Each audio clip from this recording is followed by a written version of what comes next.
आज 12वीं विज्ञान का रिजल्ट घोषित हुआ था।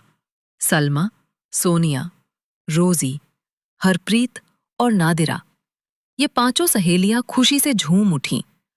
पढ़ाई में तेज होने के कारण सभी ने नर्सिंग कॉलेज के एंट्रेंस एग्जाम के लिए क्वालिफाई कर लिया था। उन्हें पूरा यकीन था कि उनका दाखिला पक्का हो जाएगा। ये कहानी इन्हीं 5 जवान लड़कियों की मस्ती, आजादी और उनके दिलों में छिपी ख्वाहिशों की है। हरप्रीत को छोड़कर बाकी चारों अब तक अपने परिवारों के सख्त नियमों में बंधी थीं। लेकिन अब बड़े शहर के नर्सिंग कॉलेज के हॉस्टल में उन्हें आजादी की नई हवा में सांस लेने का मौका मिलने वाला था।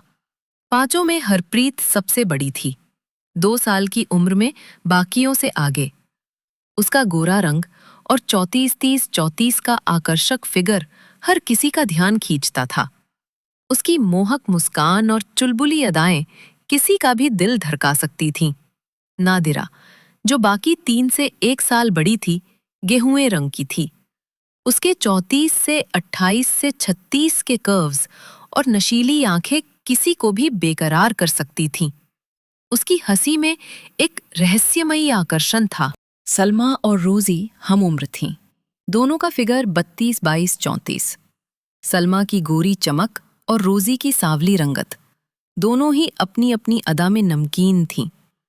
उनकी चंचल बातें और हंसी माहौल को रंगीन बना देती थीं। सोनिया सबसे छोटी और नाजुक थी। उसका दूधिया रंग और 30-24-32 का फिगर उसे मासूम गुड़िया जैसा बनाता था। वो अभी तक अपनी जवानी की खोज से अनजान थी, लेकिन उसके मन में भी एक हल्की सी उत्सुकता जाग रही थी। सलमा और नादिरा की जिंदगी में कुछ परेशानियां थीं। परिवार की बंदिशों ने उन्हें हमेशा बांधे रखा था।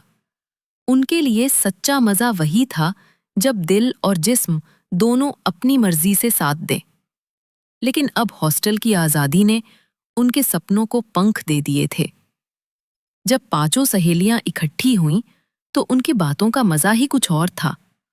सलमा ने चहकते हुए कहा, यार, अब आएगा जिंदगी का असली रंग। नादिरा ने जोड़ा, हाँ, अब कोई रोक टोक नहीं, बस अपनी मर्जी की मालिक। रोजी, हरप्रीत और सोनिया भी इस बात पर मुस्कुराईं। उनके दिमाग में भी शरारतें कुलबुला रही थीं। सब सोच रही थीं कि अब कोई उन्हें टोकेगा नहीं, जो मन में आएगा वही करेंगी। जैसी उम्मीद थी, पांचों का नर्सिंग कॉलेज में दाखिला पक्का हो गया।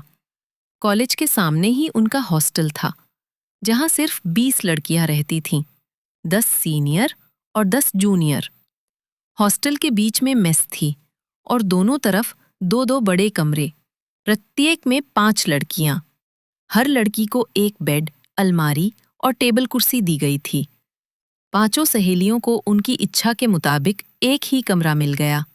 वॉशरूम कॉमन था, लेकिन माहौल इतना मस्त था कि किसी को कोई शिकायत नहीं थी। हॉस्टल में खाने का इंतजाम शानदार था। हफ्ते में 2 बार खास दावत होती, एक दिन राजमा और दूसरे दिन छोले, साथ में हलवा या खीर जैसी मिठाई। पहली रात को गर्मा-गर्म पूड़ियां और आलू की सब्जी खाने को मिली।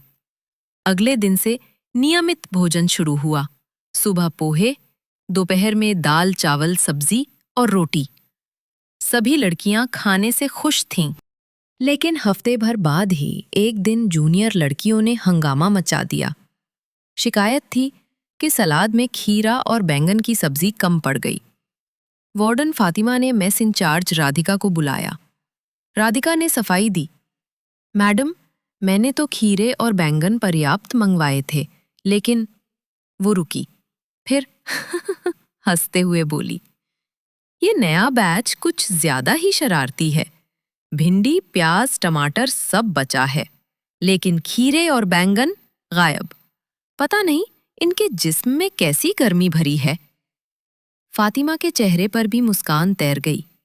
उसने लड़कियों को हल्की डांट लगाई और कहा, देखो, तुम सब नई हो, ऐसी शरारतें माहौल खराब करती हैं। मैं सब समझती हूँ, लेकिन अगली बार ऐसी शिकायत आई तो प्रिंसिपल तक बात जाएगी। अब जाओ। लड़कियां शर्माते हुए अपने कमरों में लौट गईं। कुछ दिन शांति से बीते। फिर हॉस्टल का दूसरा शनिवार आया, इंट्रो डे। सभी को पता था कि सीनियर्स के साथ मुलाकात होगी और थोड़ी बहुत रैगिंग तो बनती थी। पांचों में सोनिया सबसे संकोची थी। सीनियर्स ने उसे ही निशाना बनाया। गैंग लीडर नीलिमा ने चुलबुले अंदाज में पूछा, बता सोनिया, तू कितनी शरारती है? सोनिया शर्माई। मैं तो पढ़ने आई हूं। नीलिमा ने हंसकर कहा। अरे, हम भी तो नर्स बनने आए हैं, लेकिन जिंदगी सिर्फ किताबों में नहीं जी जाती। थोड़ा मजा, थोड़ी मस्ती भी चाहिए। नीलिमा ने फिर मजाकिया लहजे में पूछा, बता, कभी किसी की नजरों से तुझे गुदगुदी हुई? सोनिया लाल हो गई। नहीं। कभी किसी ने तुझे छूकर दिल धड़काया? नीलिमा ने छेड़ा। नहीं, सोनिया ने तेजी से जवाब दिया। नीलिमा ने हंसते हुए कहा, अच्छा, तो तू एकदम अनछुई कली है। चल, रात 10 बजे हमारी खास क्लास में आ। तुझे जिंदगी का असली मजा सिखाएंगे। सोनिया ने मना किया। नहीं, मैं नहीं आऊंगी। नीलिमा ने आंख मारते हुए कहा, फिर नतीजों के लिए तैयार रहना मेरी गुड़िया। सोनिया अपनी सहेलियों के पास लौटी और सारा किस्सा सुनाया। सब हंस पड़ी। रोजी बोली, अरे, नीलिमा भी तो हमारी जैसी लड़की है, इतना शर्माने की क्या बात? नादिरा ने कहा, उनकी क्लास में जाओ। शायद वो बस हमारी झिझक दूर करना चाहती हैं। मजा आएगा। हरप्रीत ने जोड़ा, हो सकता है तुझे कुछ नया अनुभव मिले। सलमा ने चहक कर कहा, सोनू, तू ज्यादा सोच रही है।